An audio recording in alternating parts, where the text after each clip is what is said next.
All right, and we mercifully, after just all the blabbering in the world about the wild card round, is when I was just incensed off some of these piss poor coordinators. We're going to move on to the divisional round preview, which starts tomorrow in the AFC with the Cincinnati Bengals heading to meet the Tennessee Titans in Nashville. Derrick Henry's going to be back for this game. So, with that in mind, what do you see in this one? Hey man, some just telling me it might get a little hot out there for the Bengals. Here's the deal, man. For all the good things that we gave, all the kudos we just gave the Bengals for, how they took care of business in the wild card round against the Las Vegas Raiders. A whole different ball of wax. Going to Tennessee and a fresh Derrick Henry. You know Tannehill, I would say a confident Tannehill, probably a rested AJ Brown.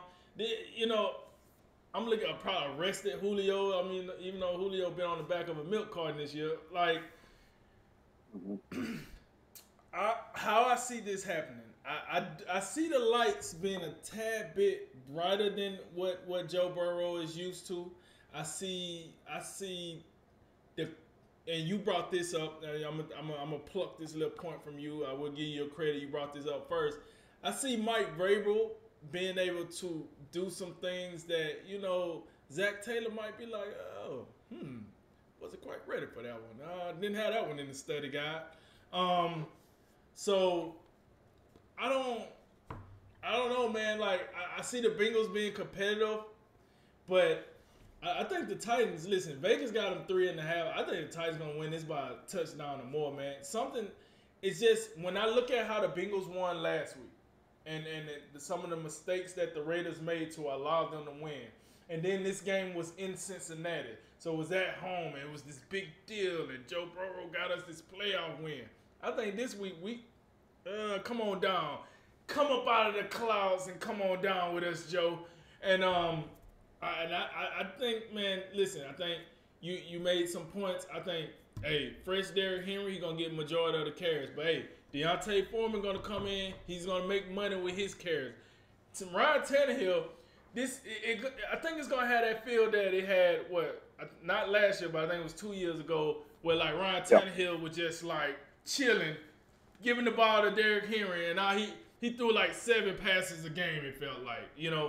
I think this game has the possibility of being more like that, where Tannehill won't get pressed a lot, and when he do get pressed, his receivers will win the one-on-one battles and make it easier for him. And then you could just milk the clock with Derrick Henry, milk the clock with Deontay Foreman, and Mike Vrabel going to take it to the house. I don't see the Bengals. I don't know. When I look at the Bengals on the offensive side, to your credit, listen, do the Titans really get enough credit on the defense? I don't know. I mean, I think they play a lot better than, am I saying they shut down? No, they don't shut nobody down. But they make timely plays. They're a very good possession team. I mean, third downs, red zones. If they get you inside your 20, I think they can get the job done. Will you move the ball? Yes, but the name of the game is scoring. And like you said, that was one of the red flags from the first game for the Bengals was you was getting in that red zone and you was getting a little tight. So you pull that against the Titans in this divisional round and let Derrick Henry be able to milk this clock, that ain't going to be good. This is not going to be good. So, man, I'm looking at the Titans, man. I think the Titans going to definitely cover. I think they're going to win by more than a touchdown. And the Bengals going to look a little more close to earth than they look in the wild card round. Yeah, I think the biggest thing is the coaching matchup to me is probably the biggest, I guess, disparity. Mike Vrabel's been here. I think we got it. Mike Vrabel's up there with I don't we maybe at some point we'll go down and make a list of coaches, but yeah, he's up there. It just can be no mistake about it. And got to remember, Mike Vrabel's the guy who a couple of years ago, had something special for Lamar Jackson. So even though, we get it, like, and I do think there's something to be said for Cincinnati coming off your first playoff win in about 30 years or whatever. Right. You almost feel like coming on the road next week, number one seed, team that's rested, Derrick Henry coming back. It almost felt like they're poised for a letdown, you know? And even though Derrick Henry, I don't know how good it'll be. I don't know how much work he'll get, but I think it almost could be beneficial to Tennessee because even if he's not 100%, or even if he doesn't get all the carries, I think they're going to do what they can to keep him fresh. And even if he's not 100% Derrick Henry right off the bat, Deontay Foreman can come in there and he can shoulder the load. To me, he's Derrick Henry light. I think he's that good. And, you know, to me, I'm looking at Tennessee and see if you appreciate this. I look at Tennessee like a bunch of people on a field trip. And to me, Tannehill's the dude in the front seat that's like in charge, but he really not doing anything. You know, he's just up there like, hey, man, you're going to turn up there or whatever. Derrick Henry's the bus driver. He's the one actually doing stuff. So that's how I look at Tennessee. We know it. We've diagrammed it on this show repeatedly. Tannehill got paid because Derrick Henry got him paid, and then Derrick Henry got paid.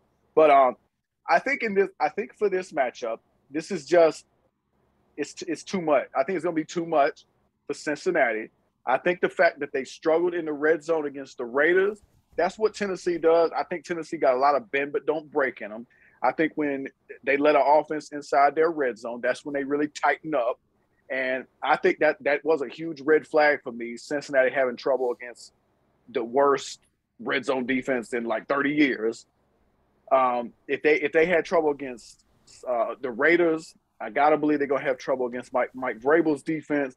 And also, just to go back to the run game for Tennessee, Cincinnati's run defense, and I know I've been beating up the Cardinals all year for this. So I got to tell you that the Bengals' run defense, they're not very good either. So I really that's the matchup to watch. If Derrick Henry's just in here doing whatever he feels like, and Deontay Foreman comes in and he's just running people over too, it's going to be a long day because, and that's the other thing, when you run the ball as well as Tennessee does, and you get down into the red zone and you start having to sell out against the run, well, that's when you have the Ryan Tannehill act come to town and you have some random tight end, you know, catching a 1-yard touchdown pass. And, you know, it's like touchdown vulturing in fantasy football. So I'm with you. I think Tennessee wins this game by 10. Okay. So to our other AFC matchup, divisional matchup, Buffalo Bills, fresh off that 30-point smoke check of the New England Patriots, going against the Kansas City Chiefs. That, you know, but hey, essentially, Jay, both of these teams had a first round bye. They just had to show up and play a little bit. But both coming out blowouts. Both was at home. This game is in Kansas City now, and this is the game that if you would have asked a lot of, you know, pundits who you think going to be in the AFC Championship game, these are probably the two teams you would hear the most. Kansas City, Buffalo. These are probably the two best quarterbacks in the AFC, or the quarterbacks that most people perceive are the best in the conference in this game.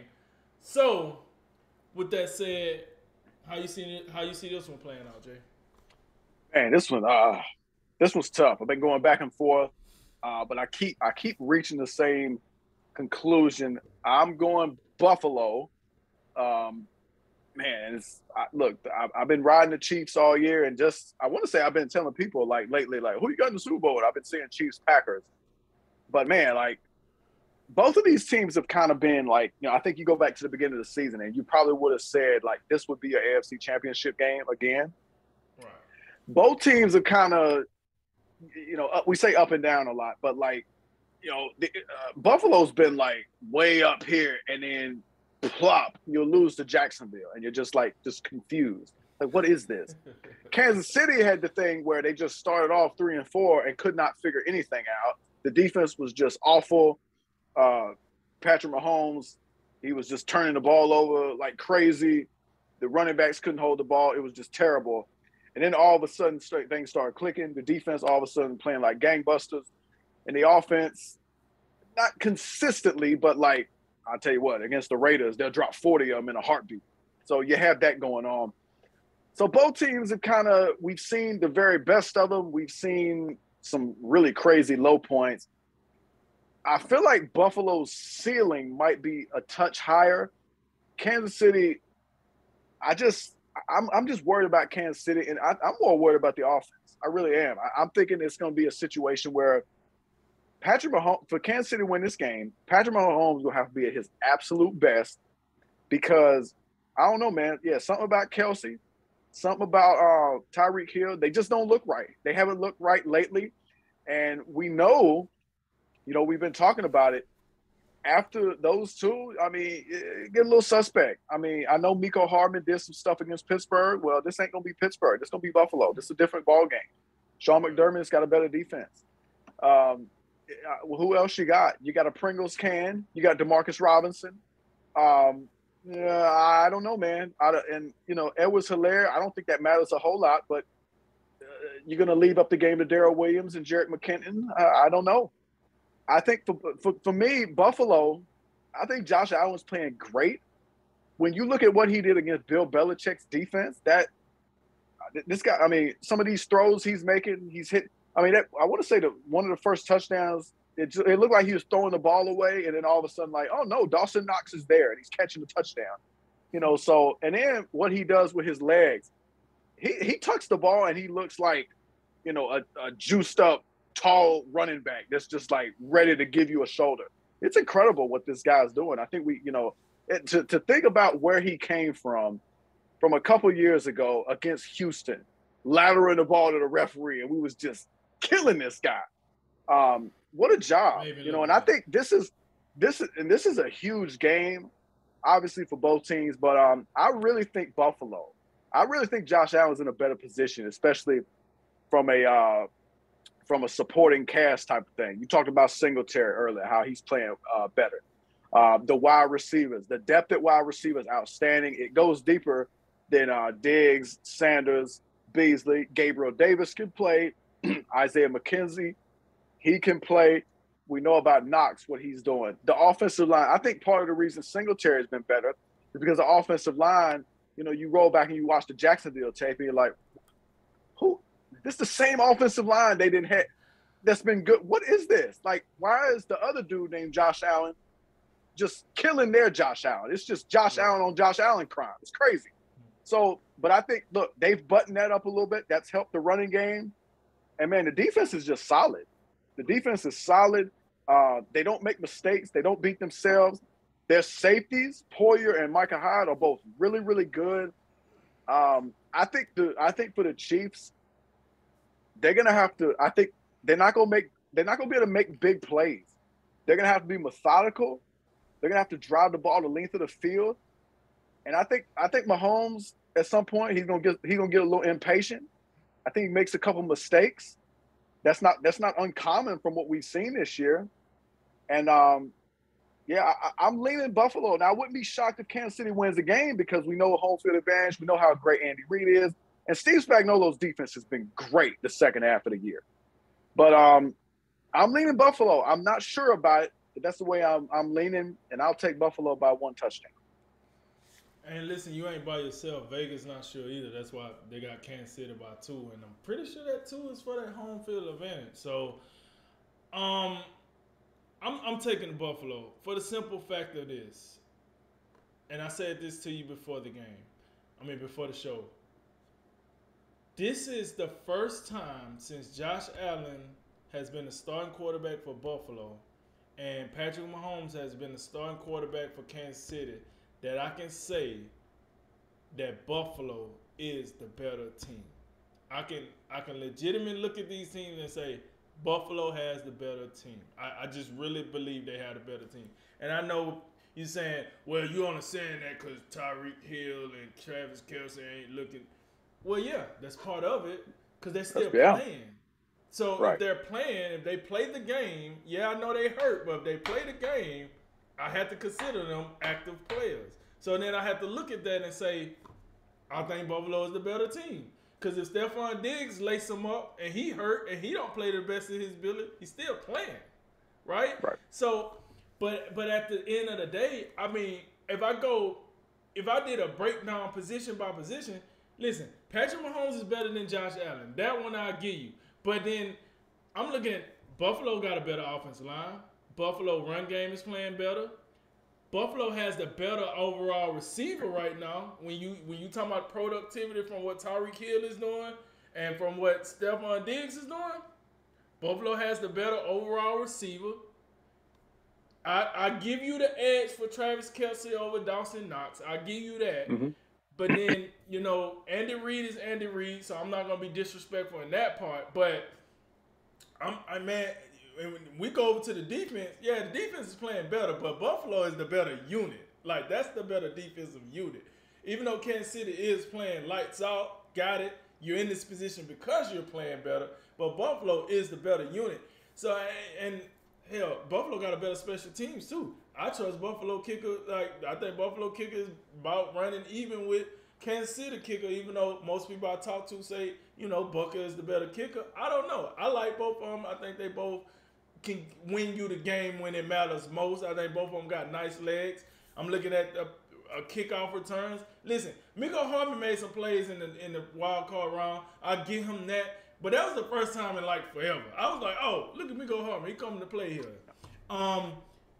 With all that said, man, I just think for the first time since these two guys been like the stars of their team, Josh Allen can go into this game and say, he can look at Patrick Mahomes and say, hey, I think I got the better team. I'm confident in my team. You're going to have to come play for real this time because now I think I have the weapons to win this game. And listen, ask New England who they think the better team. You know what I'm saying? Like, it get a little ugly out there, right? So, no, I'm with you, man. It just everything to me points that Buffalo should win this game, even though Vegas got the Kansas City 2-point favorite. Like I said, the game is in Arrowhead, so I got it. Whatever, no big deal.